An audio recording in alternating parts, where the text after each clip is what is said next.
Iya, udah.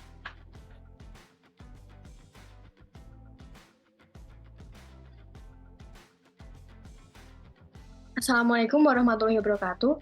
Kami dari kelompok 12 di sini akan mempresentasikan mengenai simulasi beer game. Nah, sebelum memasuki pada penjelasan mengenai simulasi beer game, alangkah baiknya untuk kita memperkenalkan anggota kelompok kami. Yang pertama, saya sendiri, Khairunisa Masanti dengan CP157. Untuk yang kedua, ada Aulia Fadila Amini. Yang ketiga ada Debbie Arisandi. Yang keempat ada Ken Ken Handaya, dan yang terakhir ada Royan Ampulo. Nah, untuk poin pembahasannya, eh, yang pertama itu ada definisi dari beer game, yang kedua ada stakeholder atau pemain, yang ketiga ada cara bermain atau aturannya, dan yang keempat pembahasan. Nah, untuk materi yang pertama akan dijelaskan oleh rekan saya. Baik, yang selanjutnya yaitu untuk definisi.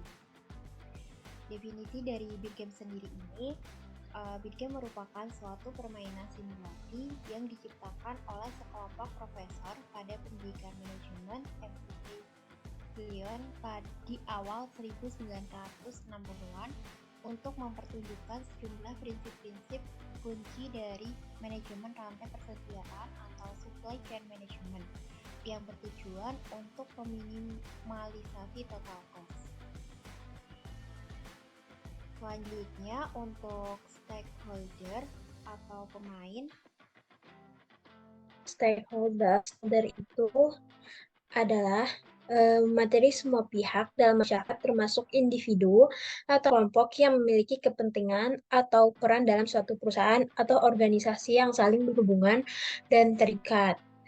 Di sini stakeholder itu terdiri atas retailer, wholesaler, distributor, dan manufaktur. Retailer itu stage yang memenuhi permintaan dari konsumen, lalu menerima produk dari wholesaler. Lalu seller itu stage yang memenuhi permintaan retailer dan menerima produk dari distributor. Lalu distributor itu memenuhi pemesanan dari usaha dan menerima produk, dan selanjutnya itu manufaktur, yaitu memenuhi pemesanan dari distributor dan memproduksi produk. Lebih jelasnya kita bisa lihat siklusnya di slide selanjutnya. Oke, di sini itu dari retailer itu ke wholesaler, dan wholesaler akan memenuhi permintaan dari retailer dan langsung ke distributor, dan distributor akan memenuhi permintaan dari wholesaler dan langsung ke manufaktur. Manufaktur akan memproduksi produk dan akan memberikan kepada distributor. Distributor menerima dari manufaktur dan menerima produk dari distributor, dan retailer menerima produk dari wholesaler. Next.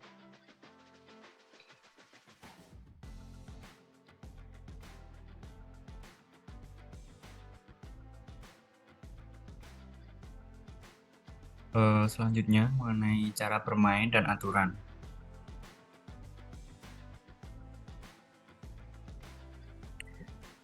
Di mana untuk langkah-langkah permainannya, permainan ini dimainkan dalam beberapa periode yang mensimulasikan itu mingguan. Pemain harus melakukan langkah-langkah berikut di setiap babak. Yang pertama yaitu menerima pesanan yang masuk, di mana yang kedua yaitu menerima pengiriman yang masuk, kemudian memperbarui lembar pengiriman, selanjutnya mengirimkan pengiriman, untuk yang terakhir yaitu yang kelima memutuskan jumlah yang akan dipesan. Next. Kali ini saya akan memberikan simulasi beer game-nya. Iya, jadi pertama kita akan membuat new game dulu. Contoh kita berikan untuk gamenya beer game kelompok 12. Lalu kita bisa atur parameter ya. Contoh kita atur jadi 10 weeks. Terus ini kita atur jadi allow communication biar kita bisa kirim chat di dalam Beer Game-nya. Nah, dari situ setelah kita pencet nih game created, kita copy linknya, kita kasih ke partisipan lain supaya mereka bisa join Beer Game ini.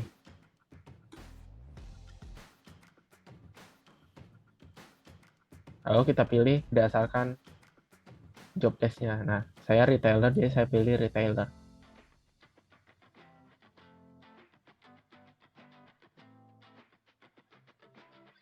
Nah, stok ini adalah stok barang yang ada yang kita punya. Outgoing order ini nanti kita terserah apa yang ngirim ordernya berapa. Backlog ini itu hutang. Ya contoh outgoingnya kita kirim 5.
Oke, baik. Di sini saya akan menjelaskan mengenai wholesaler.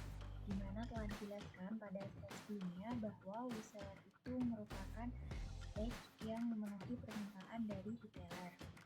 Nah, di sini saya akan menjelaskan terkait hasil dari permainan Beer Game sebagai wholesaler. Di mana pada kolom ini merupakan week yang kita mulai dari week 0 sampai week 10. Kemudian di sini ada kolom income delivery yang merupakan tempat untuk pengiriman barang masuk yang berasal dari upstream stage atau hulu. Kemudian di sini ada available, jumlah barang tersedia minggu ini dihitung dengan penjumlahan inventory minggu sebelumnya dan incoming delivery minggu ini. Kemudian di sini ada incoming order atau di order yang merupakan tempat untuk pemesanan yang masuk di mana berasal dari downstream stage atau hilir. Kemudian to ship in jumlah barang yang akan dikirim ini dihitung dengan penjumlahan back order minggu sebelumnya dan incoming order minggu ini. Kemudian ada your delivery merupakan jumlah barang yang siap dikirim berdasarkan available. Dan ada backlog, ini jika pesanan yang masuk tidak dapat sepenuhnya terpenuhi karena kekurangan item yang berada di dalam persediaan. Kemudian inventory itu merupakan stok barang di gudang setelah pengiriman. Kemudian ada outgoing order, itu melakukan order ke alur atas, dan cost itu merupakan total biaya dari jumlah inventory cost dan back order dikali back order cost pada setiap minggu. Nah, untuk minggu yang ke-0, week 0 itu incoming delivery-nya ini masih 0, kemudian yang tersedia itu 12, incoming order-nya 0, receipt-nya 0, delivery-nya 0, backlog-nya juga 0, inventory-nya ini masih 12, dan outgoing order-nya ini 5, maka total cost-nya ada 24. Selanjutnya pada week pertama, incoming delivery-nya ini masih 0, kemudian available-nya ini masih 12, dan incoming order-nya ini ada 5, maka to ship-nya juga 5, your delivery-nya 5, dan backlog-nya masih 0 karena masih bisa terpenuhi. Kemudian inventory-nya itu ada 7, sehingga outgoing ordernya itu 3 dan cost-nya itu 24. Untuk minggu yang kedua itu income delivery-nya itu ada 5, kemudian available atau jumlah barang tersedianya itu masih 12, kemudian incoming ordernya itu ada 6, maka to ship-nya juga 6, dan delivery-nya 6, backlog-nya 0 karena masih bisa dipenuhi, kemudian inventory-nya 6, dan outgoing-nya 4, maka total cost-nya ada 24. Kemudian pada week ketiga itu incoming delivery-nya 3 dan tersedianya itu dari 12 menjadi 9, kemudian incoming order-nya itu 4, receipt-nya 3, your delivery-nya 4, backlog-nya masih 0 karena masih bisa terpenuhi, kemudian inventory-nya 6, outgoing order-nya 2, dan cost-nya 18. Nah, ini begitu terus sampai ke minggu 10, dimana pada minggu 10 ini cost-nya itu ada 20, sehingga total cost dari minggu 0 sampai minggu 10 itu ada 238. Nah, sekian pemaparan dari saya. Untuk selanjutnya bakal dijelasin oleh rekan saya. Terima kasih. Baiklah, di sini kita akan masuk ke tabel manufaktur.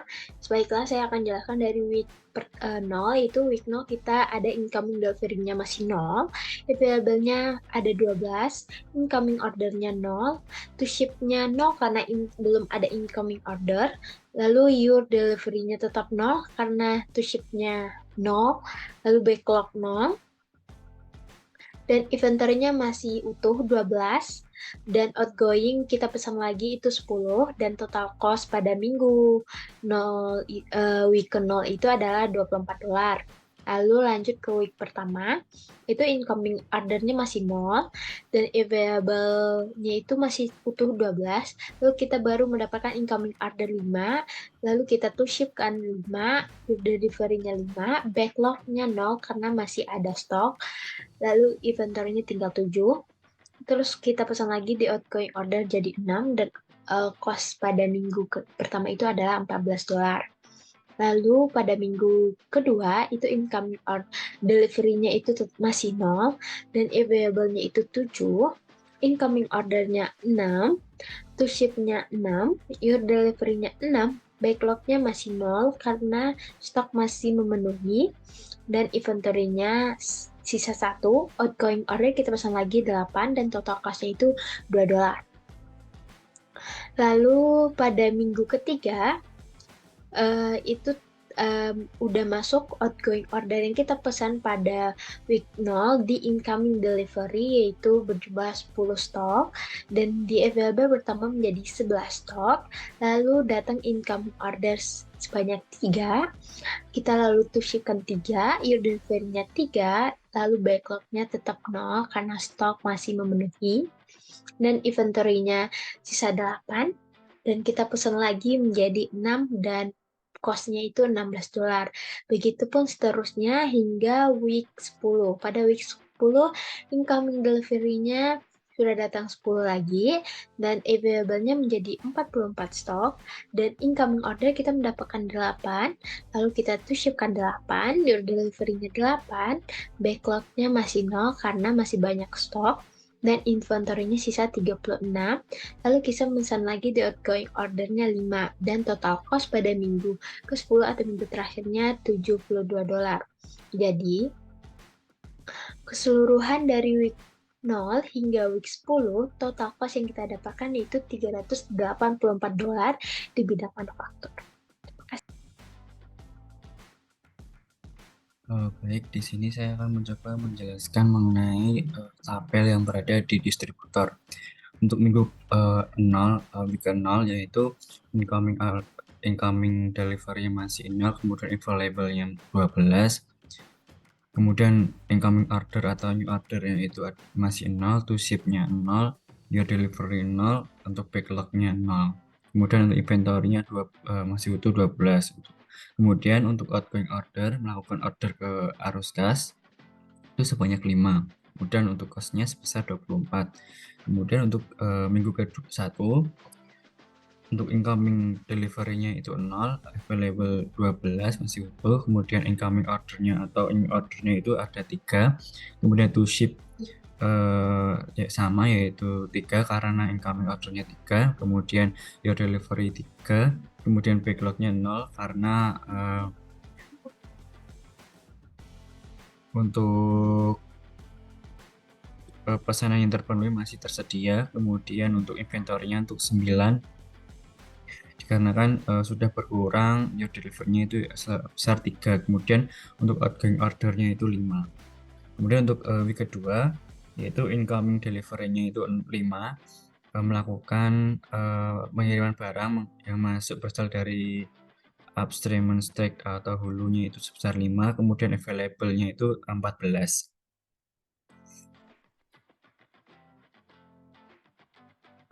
Dikarenakan 14 itu kan 9, dikarenakan kita outgoing order melakukan order sebesar 5.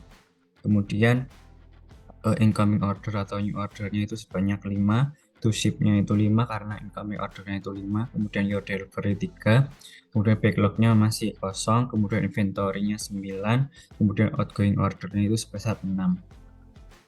Kemudian untuk minggu ketiga incoming delivery-nya itu ada 5, kemudian available-nya itu sebanyak 9, kemudian incoming order-nya itu sebanyak 5, to ship sebanyak 5, kemudian mohon maaf incoming order sebanyak 5, untuk to ship-nya itu juga 3, kemudian your delivery itu ada 3 karena to ship-nya ada 3, kemudian backlog-nya 0 karena masih terpenuhi, kemudian inventornya sisa sebanyak 6, kemudian outgoing order-nya itu sebanyak 3. Begitu juga untuk seterusnya. Kemudian untuk yang minggu ke-10 itu terdapat backlog sebanyak 8 karena di situ terjadi pesanan yang tidak masuk. Pesanan yang masuk itu tidak sepenuhnya terpenuhi karena kurangnya item berada dalam persediaan. Terima kasih. Oke, jadi sekarang saya akan menjelaskan tentang retailer dan bagaimana cara mengisi sheet-nya ya. Contoh di week 0, incoming delivery-nya itu masih 0. Apa itu incoming delivery? Incoming delivery itu berarti pas kita menerima barang. Terus ada available, jumlah barang yang tersedia. Nah, karena ini masih week 0, kita awalnya nih 12. Incoming order 0. Nah, incoming order itu tempat datangnya pesanan. Karena masih week 0, jadi masih 0. Sama kayak to ship-nya yang untuk dikirimnya masih 0 karena masih week 0. Jumlah barang yang kita kirim masih 0 karena masih week 0, kita tidak melakukan apa-apa. Backlog-nya juga masih 0 karena kita tidak ada dapat pesanan yang masuk atau hutang tidak ada, masih 0. Nah, inventory kita juga masih ada 12, barangnya yang kita simpan masih ada 12. Lalu di week 0 kita akan melakukan outgoing order sebanyak 5.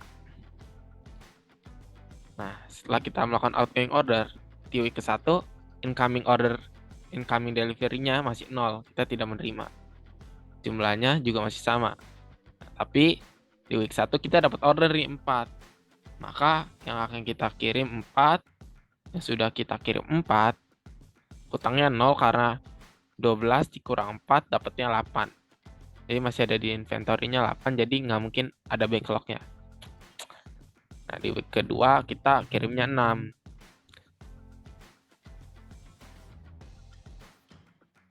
Kita mau kirim 6, nah, dapat lagi nih inventory-nya 5. Terus ini 13 itu dapat dari inventory tadi ditambahin incoming delivery, dapat 13. Kita dapat lagi order 4. Jadi barang yang mesti kita kirim 4, barang yang sudah kita kirim 4, backlog-nya 0 karena di inventory kita masih ada 9. Jadi kita tidak punya hutang, kita tidak minus, maka backlog-nya 0. Nah, sebagai seterusnya ke bawahnya juga kayak gitu. Kayak kita kirim 4. Nah, terus-terusan sampai ke week 10. Nah, hingga nanti kita bisa dapat setiap week ada dapat cost-nya berapa, dan ini totalnya. Baik, sekian dari saya. Terima kasih. Sekian dari kelompok kami. Terima kasih.